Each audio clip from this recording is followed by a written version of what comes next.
Hi Capricorn, welcome back to the Astrology 33 channel. This is your May 2022 tarot reading. Thank you to those of you who have liked, viewed, shared, and subscribed to the channel. I appreciate all of that. For those of you new to the channel, as far as what we have in front of us, the Celts crossbred as always, and also pulled some oracle cards and Mudra card for you guys. But we're actually going to start the reading off by rolling those astrology dice we have in front of us to get an idea of where you folks should be as far as that goes. Alright, so we have 8. So for you guys, the 8th house is Leo, and astrologically speaking, there's not really anything going on there just yet, but could be a focus there anyway. We have the Sun. The Sun will be in Taurus for most of May, and then toward the very end, it'll move into Gemini. So that's your 5th house into your 6th house. And speaking of Gemini, we also have Gemini that came up in the dice. So yeah, for some of you, this could definitely be a work-oriented month, or just even around your daily routines, fitness, health. But yeah, keep those in mind as we go through the main spread. Okay, in the main situation position, we have the 2 of Cups and the 7 of Swords, and then challenging that, we have the Knight of Wands. So seeing these energies come up, what I feel like this is saying could be playing out a couple different ways for you. If it's more of a romance thing, I feel like this is saying that, you know, especially with the Knight of Wands in the challenge position, just try to be mindful of not being overly optimistic around the situation, right? Or just projecting too far out ahead. So for example, if you meet someone new this month, you know, there could be some parts of the story that you're just not going to know. And in a way that would make sense as well, because we're going to have Mercury retrograde in May, and it's actually going to start in Gemini, but then it's going to backtrack into Taurus, which is your 5th house of romance, creativity. So yeah, it could just be one of those things where you might really hit it off with someone and start to see, you know, this grand future for the two of you, but there might be parts of the story that you don't know quite yet, right? So it could just be saying to pace yourselves a little bit as far as that goes.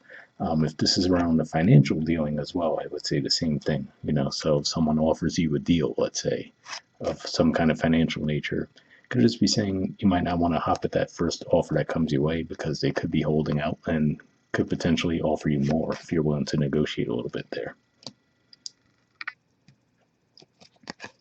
All right, in the foundation position, we have the Queen of Wands in reverse. So this is Aries energy here, but to see this come up in reverse could just be saying that throughout Aries season, you guys just might have been feeling a bit out of sorts. That's primarily what I'm getting there. You know, maybe you get a bit restless, right? That 4th house transit can be a bit tricky as far as you might feel a bit low on energy, not necessarily wanting to go out and do a lot. So could just be pointing that for you guys. And maybe it's a big shift in gears for you guys too, right? Where you might go from that real low activity energy, then as the Sun moves into Taurus, which is your 5th house, you might feel a bit over-energized. So this could even just be telling you, cautioning you not to overdo it this month too. Past position, we have the 5 of Wands. So the first thing that comes to mind with this, actually, for me, especially given that the 8th house energy came up for you guys in the dice as well, and Leo energy is 8th house for you, could just be saying that maybe you guys were on the dating scene, for example. Maybe you might have found that it was just a bit too shallow for your liking, right? Maybe you were seeking something a bit deeper, right? And you felt like people were looking more for surface level things. So in the past, could just be saying that you might have actually pulled yourself out of that environment. In the present position, we have the 8 of Cups. So yeah, kind of a continuation of what I was just saying there. I feel like this is saying that you guys are moving away from things that you aren't finding fulfilling, right? Maybe with some disappointment, because again, like I was talking about with the main situation, you guys might have had a lot of optimism around the situation, but you could just be realizing that, okay, maybe this isn't as fulfilling as I hoped it would be. All right, in the near future position, we have the Queen of Cups. So this is actually Cancer energy here, so we see the 2 of Cups is also Cancer energy, by the way. So to see this in the near future could just be saying that your desire for something more stable and long-term might be growing, right? But you might be a bit closed off around that again, because maybe you're losing a little bit of confidence as to if that type of connection is really available out there, right? Now, for some of you, this could just be saying that if you are a bit patient, as we get closer to Cancer season, which starts toward the end of June, you guys might find something that's a better fit for you around that time. All right. In the position of your influence on the situation, we have the Wheel of Fortune. So this is actually a Jupiter energy here, and could just be saying that timing-wise, you might feel like things are starting to shift for you guys in a more positive sense. Could just be one of those things where you might have had to go through some lessons, and now as far as the timing goes, we're starting to see that shift to where you might feel like things are moving forward in a more positive sense. And also, given that this is Jupiter energy, it's worth mentioning that it's moving from your third house of Pisces into Aries for a bit. So eventually going to go back into Pisces, but yeah. So could just be seeing a shift as far as that goes as well. Okay, in the environment position, we have the Seven of Wands, so more Leo 8th house energy there. Eight of Pentacles, Virgo energy, and King of Pentacles, Taurus energy. So yeah, I'm getting the same vibe from the other Wands cards I was seeing so far, which is to say, for a lot of you, I didn't go into this with the intention of it being more of a love-related reading, but it does seem to be that way.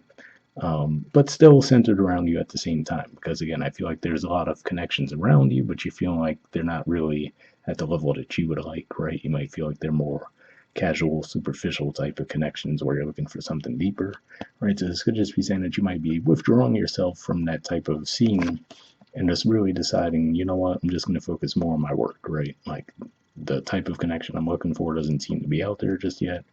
Gonna just focus elsewhere for the time being, which does look like it will bring you some success, so there's that. But yeah, that's primarily what I'm seeing with this energy here. Could just be saying that you're a bit closed off. This could represent someone else, given that this is in the environment position, but that's not necessarily how it's coming across. But to be fair, if this were to represent another person, could actually ironically be someone who's going through the same type of situation you are, right? Where they might feel like, okay, everyone's just a bit too casual. So, nothing else, I feel like that could be another indicator that a person who seems like they're just really trying to move things ahead really fast might not be the type of match that you're looking for right now, because if someone's going through a similar experience to you, they're probably going to be a bit more slow to move things forward as well. So, something to keep in mind with that. All right, in the hopes or fears position, we have the Two of Wands, Aries energy, and Judgment. So usually I view Judgment as Scorpio energy, and there is going to be a full moon eclipse in Scorpio around the middle of May. But besides that, could just be saying that some of you guys, now the Two of Wands usually represents a new, fresh start, but at the same time, the Judgment represents things coming back from the past. So for some of you, it could be as simple as that, right? Maybe seeing the current landscape of how things are in your environment, you might actually wish to have a fresh start with someone from your past. If that's the case, it looks like there could be an opportunity for that to come around this month, just because of the fact that, like I said, there's going to be eclipse and retrograde energy, so you can definitely have things from the past coming back up to the surface. But yeah, it looks like some of you might actually be looking for that. And ironically, given that this is a position for hopes or fears, for some of you, this could be the hope to have a fresh start. You could fear the past coming back around. But yeah, for the majority of you, I feel like this is more of the former. All right. And in the outcome position, we have Temperance. So this is the major arcana card for Sagittarius. And really what I'm getting with this is finding that balance.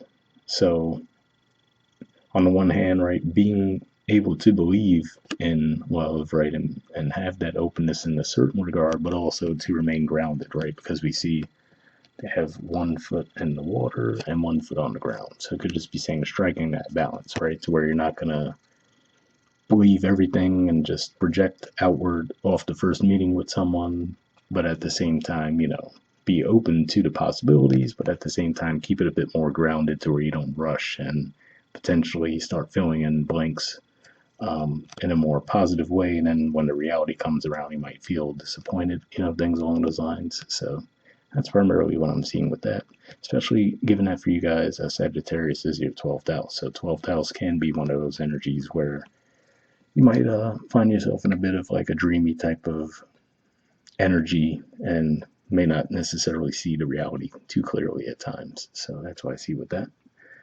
All right. Bottom of the deck, we have the Two of Swords. So this is Libra energy here, and at the time of recording this, we're pretty much under that full moon energy of Libra. So For some of you, this could be around finances too, given that Libra is your 10th house of career and social status. Like I said, this started to come across a bit more as a romance type thing more than anything else. But yeah, for some of you, I suppose this could be around financial dealings as well. So yeah, it looks like there's a bit of indecision there. And like I said, it looks like as we get toward the end of the month, at the very least, between the Wheel of Fortune and the Temperance in the outcome, looks like you guys will feel like you're on a more firm footing and more confident in your decision making as we go along. All right, so moving on to your 4 agreements card, we have be impeccable with your word, manifest your true intentions. So let's see what it says. Okay. It says, regardless of what language you speak, your intent will manifest through the word. What you dream, what you feel, and what you really are will all be manifested through the word. So, interesting message there. I feel like this is actually probably a good message to see with a Mercury retrograde looming for the month of May, because it could just be saying that, even if there's the potential for some miscommunication, at the end of the day, I feel like this is saying that, your energy will still convey the message. So hopefully that resonated for you there. Okay, moving on to your Wisdom of the Oracle card, we have By the Book. There's the artwork, and the number is 11.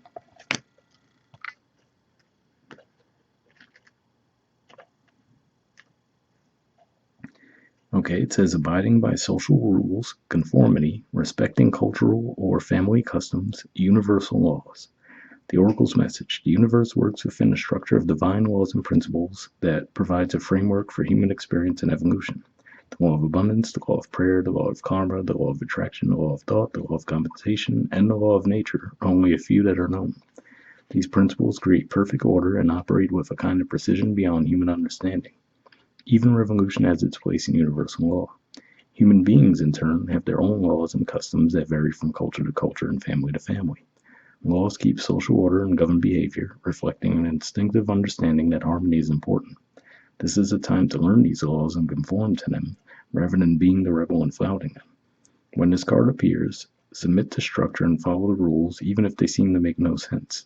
Release resistance, for universal laws will correct any disharmony. Open your eyes to those universal laws, and it will be easier to go by the book at this time. So interesting message there, because I think a few months back I actually had a reading where you guys were coming a bit across a bit more rebellious. So maybe for some of you that could even be what that's saying with all that Aries energy. Maybe at a certain point you were a bit more out there like that. And with the Wheel of Fortune coming up, and the Temperance could just be saying that now you're finding that balance, that moderation, right? So if it ever resonated. All right, the relationship message says getting along with others entails understanding and respecting who they have become as a result of their environment, culture, and experience. Find a middle ground that allows the relationship to flourish while honoring the individuality of the other person. Play things by the book instead of trying to break the rules or pressure others to conform to the way you want to do them. Your connection will deepen as a result. So yeah, like I said, for a lot of you, this did seem like a more of a love-related reading, although it didn't seem like necessarily a one-to-one connection, more of just the general environment and realizing that amongst groups of people, you're having that struggle finding that one connection. But hopefully that resonated with you. The prosperity message says at this time, you can expect a return on your investment. Whatever you have pursued, be it a dream you've long cherished, a skill you've cultivated, or a service you're called to, will come to you if you are willing to go by the book. You don't need to reinvent the wheel to be successful. Follow in the footsteps of others who have already achieved the things you're striving for. You can learn a lot by observing the structures that are already working. Your creative projects and commitment to prosperity are in alignment with the needs of the world, but impatience may tempt you to cut corners to get there more quickly. Stick with what you know works, and you will attract abundance. Interesting message there, because when it was talking about impatience may tempt you to cut corners, that Seven of Swords energy that's underneath this Two of Cups, that sometimes makes me think of an energy of cutting corners, and I even interpret it as such in certain situations. Then that Knight of Wands in a challenge could be another indicator saying, don't cut corners, slow down, right? And maybe that's what that Queen of Wands in reverse is saying too, right? Because the Aries energy could be very outgoing and action-oriented. So yeah, if nothing else, this could just be a reminder to pace yourselves this month. Like we said, between the eclipse energies and Mercury retrograde, it could be a bumpy ride anyway. So probably not the worst advice, but hopefully it resonated. All right, and lastly, we have a mudra for you guys. So this is your mudra here. It's the Granthita mudra, and the keyword for it is redemption. Let's see if we can get this to focus.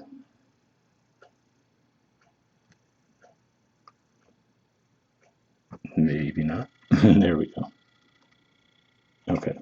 So yeah, if you want to pause it or take a screenshot to read what it has to say, you can. But under benefits, it says prepares the mind for meditation, opens Vishuddha chakra, the third center, benefits the voice, improves thyroid function, increases the body's self-healing capacity, especially in cases of cancer. So if that sounds like a movie you think would be beneficial for you guys, we'll put the name of it in the description video as always. We'll wrap up there, and I'll see you guys next month. All right, bye.